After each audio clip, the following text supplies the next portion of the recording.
excusez-moi de vous déranger. J'espère que vous allez bien et que vous passez une agréable journée. Alors je vous rassure, je n'ai pas besoin de votre argent, j'ai juste besoin de votre attention. Si je suis là, c'est pour vous parler de quelqu'un de très important. En ce moment, vous savez, on entend souvent parler de guerre entre la Russie et l'Ukraine, entre la Palestine et Israël, entre la République démocratique du Congo et le Rwanda. On entend souvent parler de guerre. Mais il y a ce qu'on appelle, enfin ce que j'appelle moi, des guerres internes. Entre vous et la maladie, entre vous et la dépression, entre vous et vos addictions. Et à cause de ces choses, vous n'avez pas de paix. Et il y a une personne dans la Bible qui s'appelle le prince de la paix.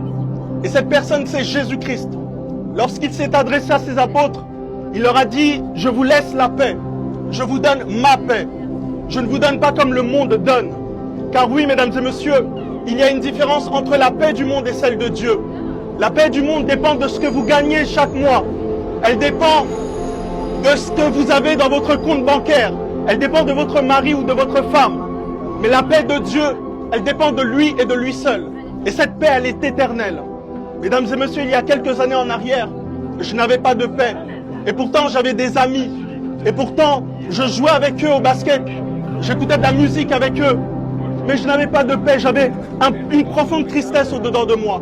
Jusqu'au jour où je me suis approché de Jésus. Et il m'a rempli de sa paix. Mesdames et messieurs, je ne vous parle pas de religion.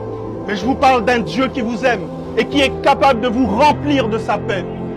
La Bible dit que Dieu a tant aimé le monde qu'il a donné son Fils unique, afin que quiconque croit en lui ne périsse point, mais qu'il ait la vie éternelle. Mesdames et messieurs, Dieu vous aime. Peu importe qui vous êtes, peu importe ce que vous faites dans votre vie, Jésus-Christ vous aime. Et il est capable de remplir votre cœur de sa paix. Voilà, c'était mon message d'aujourd'hui, mesdames et messieurs. Excusez-moi encore si je vous ai dérangé et je vous souhaite une excellente journée.